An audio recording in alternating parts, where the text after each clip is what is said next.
এই ভিডিওটা দেখে আবার বলবে সারাদিন শুধু খাওয়া খাওয়া আর খাওয়া। আরে সারাদিন খাওয়া আর খাওয়া না, যেদিন অনেক কিছু খাই সেদিনই ভিডিও করি।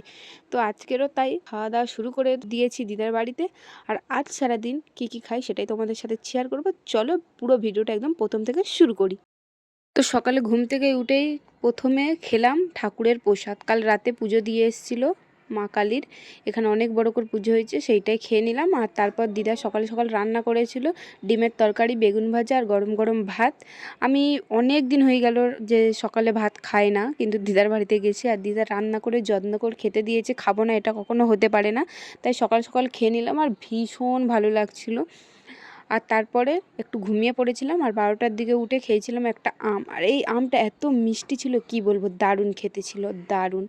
আর এখানে আমটা খেতে খেতে দিদার সাথে কথা বলছিলাম। দিদা আমাকে অনেক বকছিল কারণ আমি স্নান করে এসে আম খেয়ে নিয়েছিলাম। আর দিদা বলছে চান করে উঠে আম খেতে নেই, কিছু আগে মুখে দিয়ে তারপর ফল খেতে হয়, যে কোনো ফল।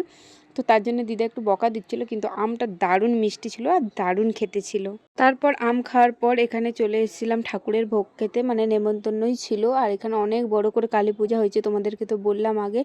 আর খিচুড়ি আর এটা হয়েছিল, সেটা খেয়েছি। আর আমি তারপর চাটনি আর কিছুই নিইনি, এখানে মাসিরা চাটনি নিয়েছিল আর সেটাই আমি মাসির প্লেট থেকে ভিডিও করেছিলাম।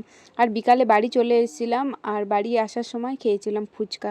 আর এই কাকুটার কাছ থেকে আমি সব সময়ের জন্য ফুচকা খাই, দারুণ ফুচকাটা বানায়। আর ফুচকা দেখলে আমি নিজেকে সামলে রাখতেও পারি না, ফুচকা আমার ভীষণ ভালো লাগে। আর আমি ভিডিও করতে পারি না, লাস্ট আমি এটা শুধু জাস্ট ভিডিও করেছিলাম ফুচকা খাওয়ার পর। আর রাতে মা এখানে করেছিল মাছের তরকারি আর ভেন্ডি ভাজা।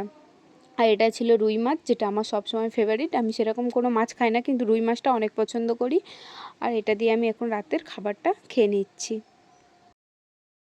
আর রাতে আমি আবারও এক প্লেট আম কেটে বসে পড়লাম। আম খেতে তো এমনি থেকে আমার খুব ভালোই লাগে, আর আম কেন খাবো না বলো। আমার দিদা মালদা থেকে 6-7 কেজি আম কিনে নিয়ে এসছে, তো অনেক আম পাঠিয়েছে আমাদের বাড়িতে, খাচ্ছি।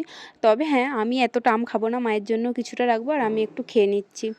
তো এই ছিল আমার সারাদিনের আজকের খাওয়া দাওয়া। তো এই ভিডিওটা তোমাদের কেমন লাগলো অবশ্যই কমেন্টে জানিও, ভালো লাগলো অবশ্যই একটা লাইক কমেন্ট অ্যান্ড শেয়ার করে দিল। আজকের মতো আসছি, আবার দেখা হচ্ছে নেক্সট ভিডিওতে।